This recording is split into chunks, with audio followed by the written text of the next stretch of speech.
what's a good estimate of breakage and replacement sort of costs? Because I've got some friends who have a property down the coast, and they're amazed at the number of knives and forks that just get taken, and a few of those other things that sort of happen as part of these. Is that a common thing? Is that a common thing that people just want to take the towels because they like them, or they like the knives and forks or whatever? Is that common?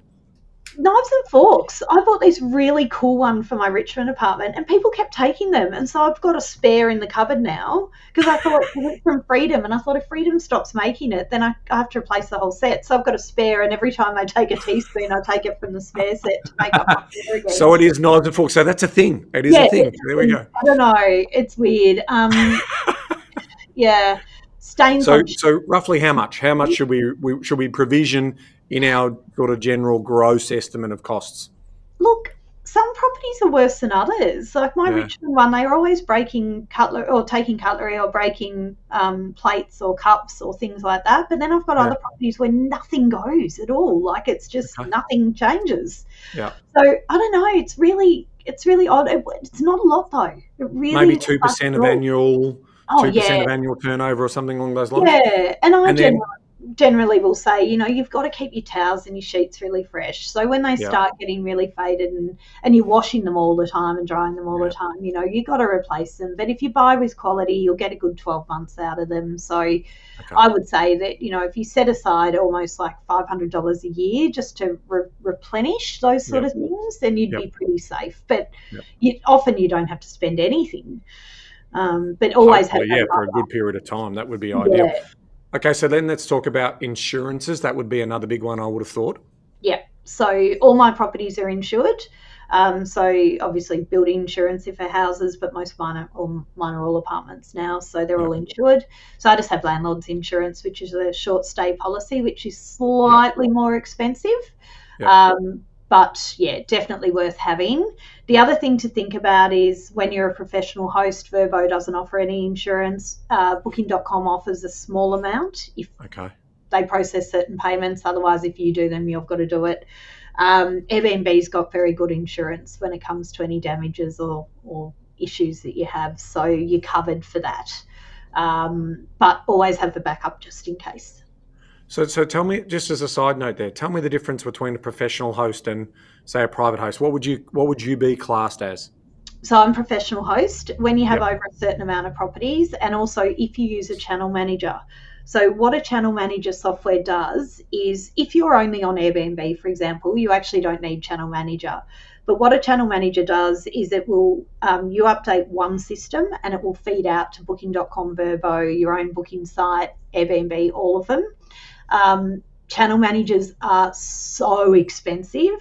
So mine's about... Because they're aggregators effectively and push it out onto all platforms. Yeah, I think I pay about $50 a month per property to use. Yeah. So some charge a percentage, some are per month. So it's a very big expense to run that sort of software as well, but that will then sync all your calendars, sync all your pricing, because otherwise you've got to log into each individual site and update it every time, and it's just not doable. Yeah, okay. And then just so I'm sort of rounding this out, I'm assuming there will be some advertising or promotional additional cost that you might consider as part of getting into a regular flow of getting tenants? Yeah, I don't, so I'm just on Booking.com, Verbo. I'm probably on a heap more that I don't even know because our channel manager just goes out to all these different sites. Had a couple of Google bookings too, so I think I'm on Google somehow. But we only use those platforms and we just pay per stay. So you're just paying a percentage back to the platforms per stay. Yeah. And so you mentioned just a moment ago that you sometimes get some direct bookings. Is that so because you have a website with a direct feature of and then that links into those Airbnb environments, or are they sort of two standalone platforms? Yeah, so our channel manager software updates to our website and people can book direct through there. We also have situations where we have, insurance companies, for example, where they need to place people for a month while they're doing repairs on a house. And they'll always come to me directly and I can book them direct, which means I can discount it because I'm not paying platform fees. So it's a win-win. So I'd suggest to anyone who wants to make a booking, try and go direct to the host if you can, because you'll usually get it at a cheaper rate because they're not paying platform fees. Okay. Not all hosts can do direct bookings, but it's really, we love our direct bookings, and we've really managed to build it quite significantly over the last 12 months. And I'm assuming the very, very final larger fee is the fee to you as sort of Yep. managing and controlling that. So, Yep. what are the typical fees? Is there a sort of initial setup fee? Is there a fee that you charge for the buying and sort of setting up, and then the ongoing management fee? What's the rough guide for that? You don't need to give us your actual numbers, Oh, but I just don't care about giving fees. It doesn't worry me. fees are the fees are the fees. Rightio, Yeah, yeah. the fees are the fees. So generally, most hosts will charge anywhere between 15 and 25%. Right.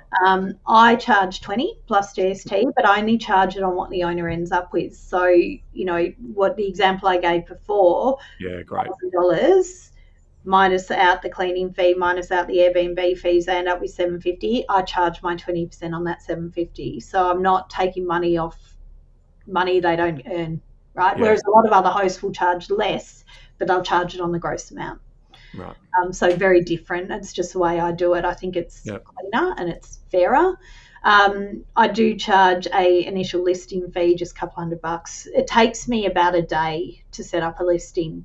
It's really complicated, and then you've got to set up your calendar at least 12 to 2 years in advance with all the public holidays and school holidays and increased prices and everything like that, and all the messaging. And then I charge, anything else I do is $100 an hour plus GST. So if you want me to go style your property, that's what I charge. If you have a terrible guest and I need to do an insurance claim, I've never had to, so it's great. Touch wood.